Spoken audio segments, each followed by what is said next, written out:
A thoroughbred of the streets, Jemmy acted on instinct. He didn't wait to be nabbed.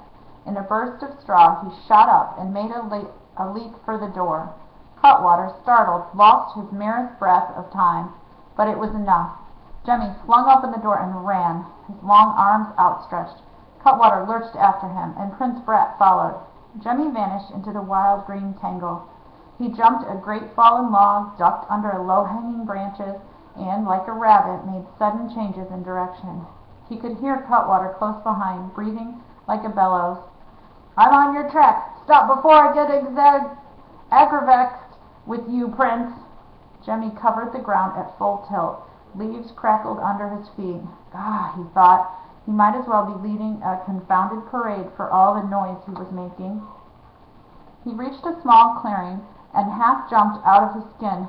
Sniffing near the skeleton white roots of an upturned hollow tree stood a wild beast. A bear!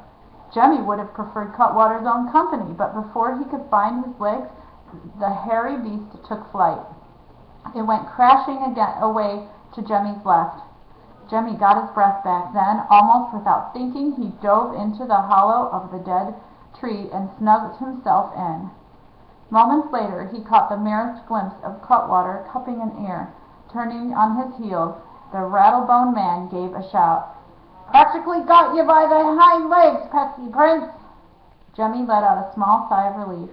Cutwater would have a mighty surprise if he caught that bear by the hind legs. As the sounds of the chase grew fainter, Jemmy crawled out of the hollow root.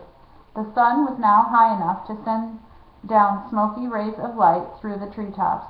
Which way was the river? And then he saw Prince Brat, his face lobster red from running at the edge of the clearing. "Unfaithful servant," he protested, glaring hard at Jemmy. Until this moment, Jemmy hadn't had a moment's pause for anger, but now fury shot into his eyes. "Curse this blabber-tongued, hateful prince! You betrayed me!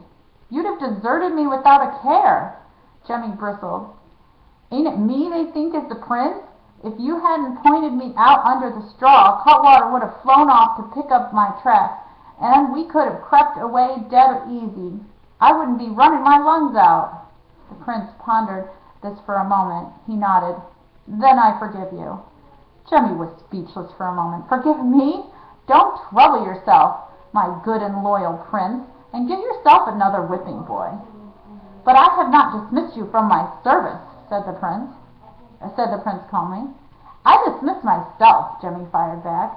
"I'll get where I'm going, and you can find your own way back to the castle." "I'll go with you." "Not likely." Jemmy turned to the right and beat his way back into the foliage. Chapter 14, in which is heard a voice in the forest.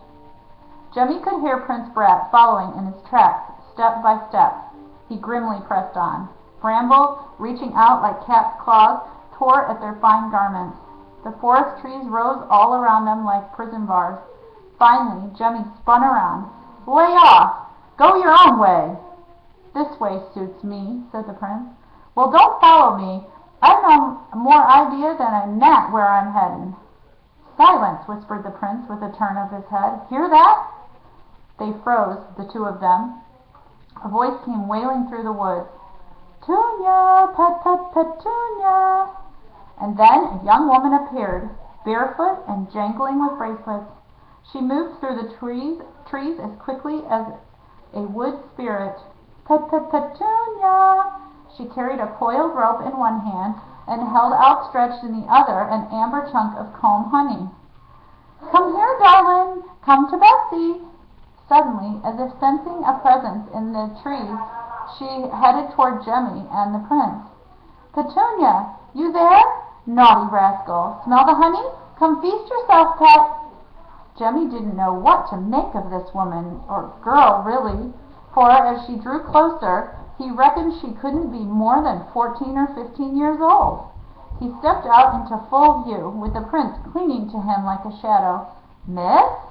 She stopped short. "My eyes! Who are you?" "Lost," said Jemmy. "Would you know which way to the river?" "Course I do. Ain't we heading for the fair, me and Petunia? Have you seen him?" "Petunia?" Got loose, he did. My dancing bear, world famous. Scared me out of my skin, Jemmy replied, and pointed back there. She turned on her heels and started off. Hey, Jemmy shouted. Where's the river? Where it's always been, due south. Which way is south? Betsy paused to set her arm like a signpost. Straight on. You certain? Certain, I'm certain. Didn't Pa always say I had a head like a compass? Rest him in peace. And she was gone. Their clothes were ripped to tatters by late morning when Jemmy and the prince caught sight of the sparkling river, and almost at once they drove back into cover. Mounted on high-stepping horses, a pair of soldiers were advancing along the river road. They must be out searching for you, Jemmy whispered. If they catch me with you, I'm done for. Prince Brad didn't seem to be listening. His eyes were fixed on the passing soldiers. Look here, Jemmy muttered impatiently. I can't have you sticking to me like a barnacle. Ain't you had a snortful of running away? Go back with the soldiers. The prince shook his head. Let them pass. And then he added with the faintest of smiles, this is the first time no one has had fits because I got my clothes grimy. The ladies keep me clean and starched in as a pillowcase. But you're a prince. Is my face dirty as yours? You don't belong knocking about outside the walls. Prince Brett gazed off into the distance. Did you have lots of friends when you lived on the streets? Heaps, of course. And hardly a one of them wouldn't fight me over a bone. Go back. Your pa must be having a double fit of worry. The prince answered with a flash of resentment. I might as well be stuffed and hung on the walls like a stag's head for all he notices me. You remind him often enough with all your pranks. How long are you going to let him sweat and stew? I don't know, declared the prince. Maybe I'll never go back. This is the best time I ever had. Ah, Jemmy murmured.